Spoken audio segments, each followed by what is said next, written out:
June, who would you say is probably one of the more famous American presidents? Well, I would say my favorite is Abraham Lincoln. Excellent answer. A lot of people say the same thing. Really? And Abraham Lincoln was a great president, not only because of the way he saved the Union in the Civil War, but kind of the person that he was. Yeah. And you got to remember, Lincoln comes from the frontier, like Jackson did. But Lincoln has a different approach to it. He's a self-made man. He's a self-taught man. But he's also a kind of a homespun, humble man. And this comes out in a lot of his speeches and in his writings as well.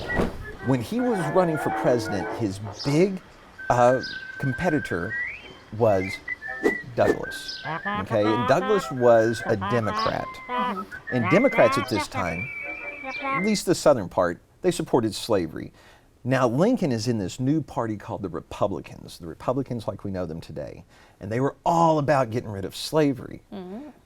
But Douglas had a way of making slavery almost sound acceptable to people like you and me, No who would way. otherwise say, I wouldn't do that. Right. Okay? Now, for years, politicians in the South have been kind of covering over slavery with the idea of states' rights.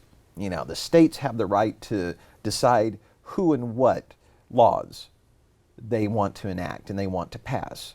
So after you've heard that enough, if you heard the term states' rights, you'd immediately think what? Slavery.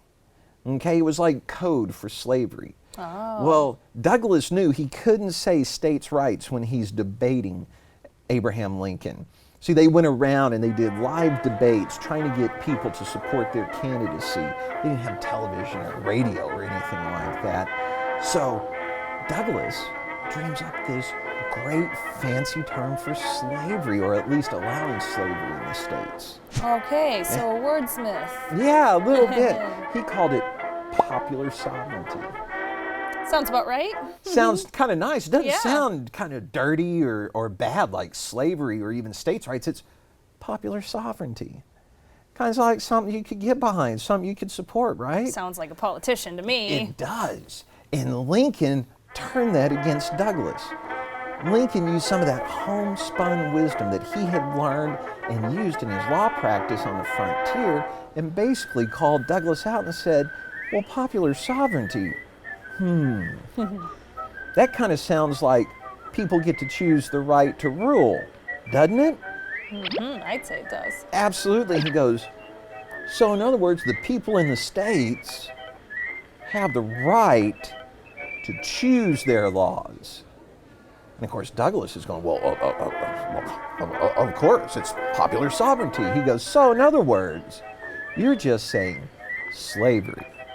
So he calls Douglas out in a debate like that, and Douglas was not in any way able to recover from it. Whoa, what a great move. Oh yeah, and it was basically Lincoln, like I said, this self-taught man, this guy who apprenticed as a lawyer, never really went to school, was taught at home to read, and just took off in an intellectual quest, a journey of learning for the rest of his life, beat Douglas, who went to a fancy school and a college and came from a big city and a wealthy family.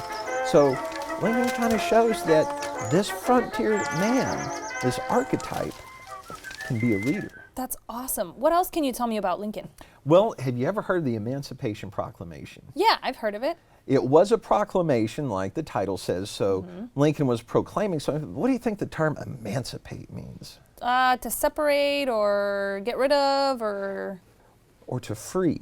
Ah. See, the Emancipation Proclamation basically said that all the slaves were free in the states that are in rebellion to the Union.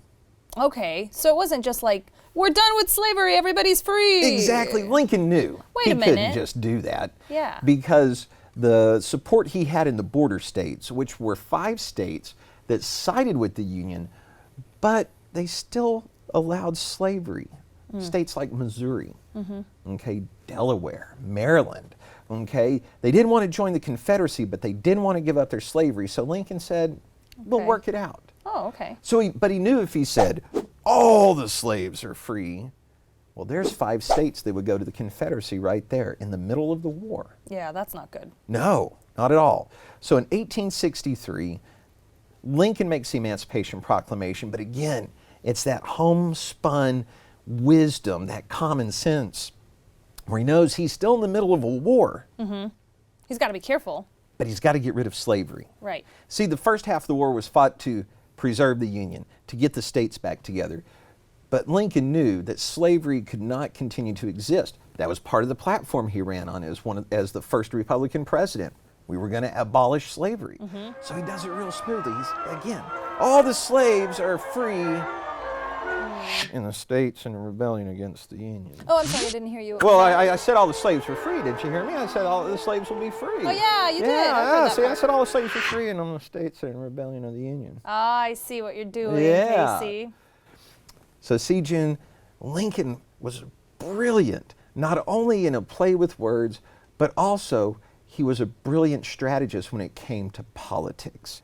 So, when we look at the Lincoln-Douglas debates, the Emancipation Proclamation, the genius that is Abraham Lincoln really comes to show past that sort of rough, aw shucks ma'am exterior that he had and that helped win him the presidency and makes him, still today, one of the most popular presidents of the United States.